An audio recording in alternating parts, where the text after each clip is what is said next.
1997 was one of the most important and infamous years in the entire history of WWE. It was the year Shawn Michaels lost his smile, the year that Steve Austin broke his neck, and oh yeah, something happened in a place called Montreal? Not entirely sure what that was, but people seem to talk about it a lot. Although there were plenty of history-making moments across the year, the in-ring wrestling, well, some of that was on the pretty rubbish side. How rubbish, I hear you ask? Let's find out. I'm Adam Pacitti from Cultaholic Wrestling, and these are the 10 worst WWE matches of 1997. Join us! Number 10, Rocky Maivia versus the Sultan at WrestleMania 13.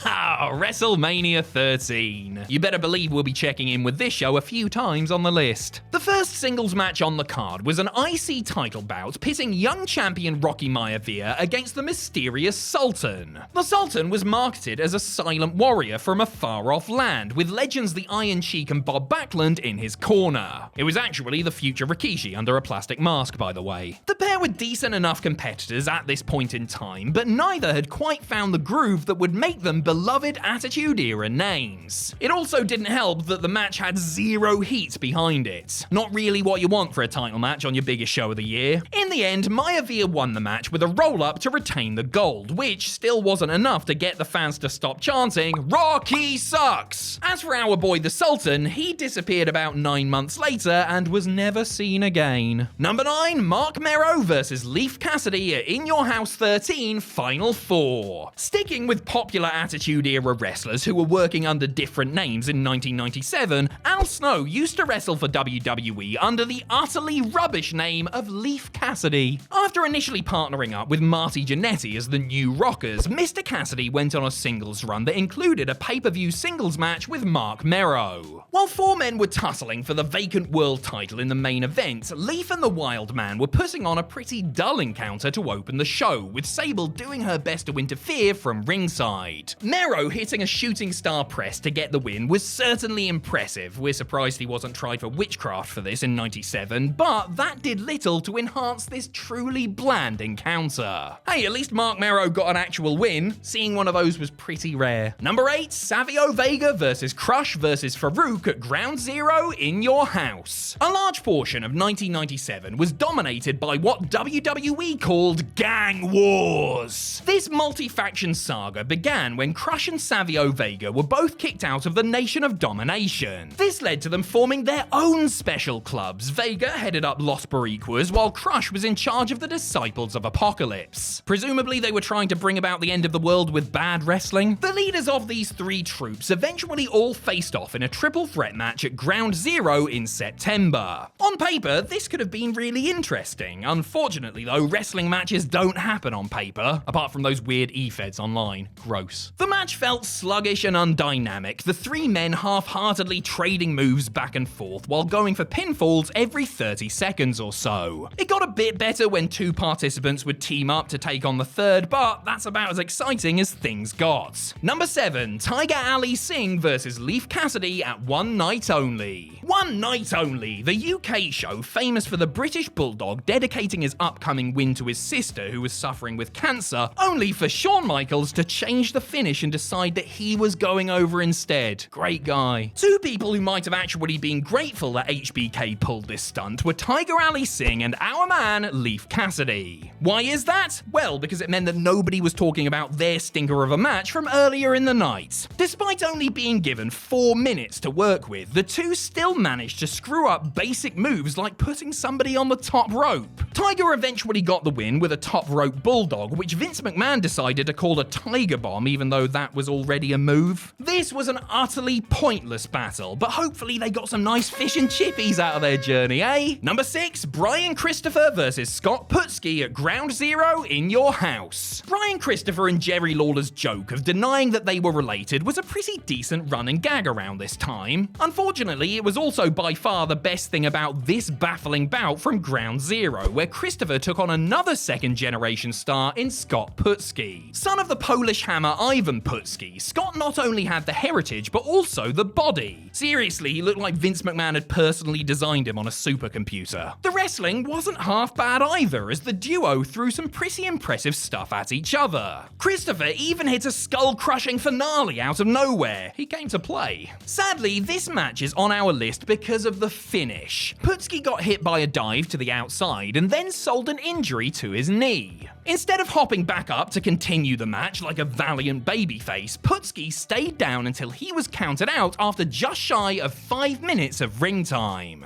It didn't feel like a legit injury, which begs the question of why WWE would book a match to have such a confusing and deflating finish on one of their pay-per-views. PUTSKI would be out of the door shortly afterwards. Number 5, Los Boricuas versus the Disciples of Apocalypse at SummerSlam. Despite having a common enemy in the Nation of Domination, Crush and SAVIO VEGA decided to spend their energy fighting each other instead. SAVIO's Los Boricuas, a stable consisting entirely of Puerto Rican wrestlers, took on the motorcycle-loving Disciples of Apocalypse at SummerSlam. Unfortunately, the gang wars story was just sort of rubbish, wasn't it? The match started in a low gear and never shifted up, crawling along at a glacial pace until the Nation surrounded the ring to allow the Puerto Ricans to win. See, these are the guys you should all be fighting. Get yourselves organized out there. Even though it only went for less than 10 minutes, this whole thing was a giant waste of time. In fact, you could call the entire gang wars storyline the exact same thing. Number 4, the Truth Commission versus the Disciples of Apocalypse at Survivor Series. After DOA stopped feuding with the Nation and Los Boricuas, they started up a rivalry with a faction that was somehow even worse. The Truth Commission was styled as a bunch of South African militants, which is super dodgy if you know anything about the history of that country. The Commission's members included the Interrogator, who would go on to become Kurgan in the Oddities, Recon, the future Bull Buchanan, Sniper, who didn't do much of note anywhere else, and the Jackal, who was only bloody Don Callis. Does that mean there's a reality out there where Kurgan becomes a legend in New Japan and beats Jon Moxley for the AEW Championship?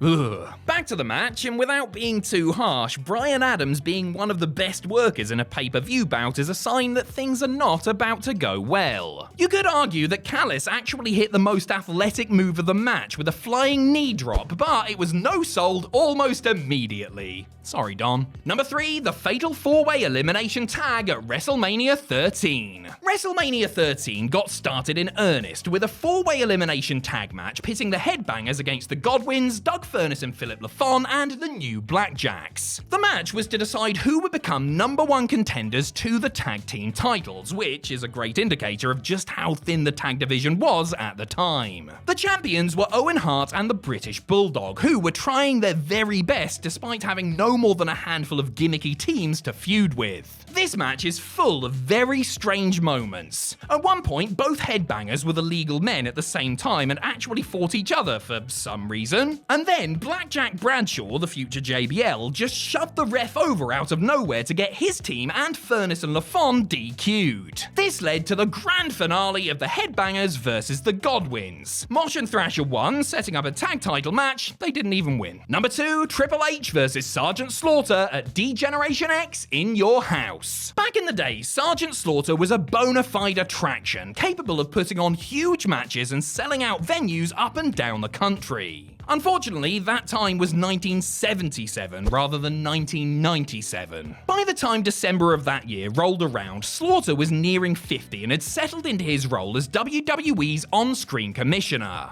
This position of power put him in conflict with the newly formed D-Generation X, which culminated in this bout at the final pay-per-view of the year. The boot camp match was a long-running gimmick for the Sarge, acting as his version of No Holds Barred. Whilst it might have sold out Madison Square Garden in the 80s, it did little to excite this crowd in Massachusetts. Watching young up-and-comer Triple H sell for a man old enough to be his dad was incredibly jarring and threatened to stall Helmsley's momentum. He actually needed Chyna's help to win this match, as he was even going to tap out in the Cobra Clutch before she got involved. Number 1, The Undertaker vs. Psycho Sid at WrestleMania 13. Mr. Justice, or Vicious, or even just Sid, had 2 total matches at WrestleMania. Both of these were main events, and sadly, both of which rank among the worst closers in the history of the big night. In 1997, Psycho Sid was heading into the event as world champion after a convoluted series of events put the belt around his waist. His challenger was The Undertaker, his first main event at the show he would become synonymous with. The two behemoths trudged around the ring as the audience slowly lost the will to live over the course of 21 agonizing minutes. When Taker finally pinned Sid to win the title, it's surprising that there was any response at all, especially given the poor pacing and structure of the show. I mean, about an hour ago, they had been watching Brett and Austin put on one of the best WrestleMania matches of all time. Unfortunately, Taker vs. Sid is remembered as one of the most underwhelming main events in Mania history, but at least it did give us that rumor about Sid pooing his pants during a tombstone, eh? Thanks for watching.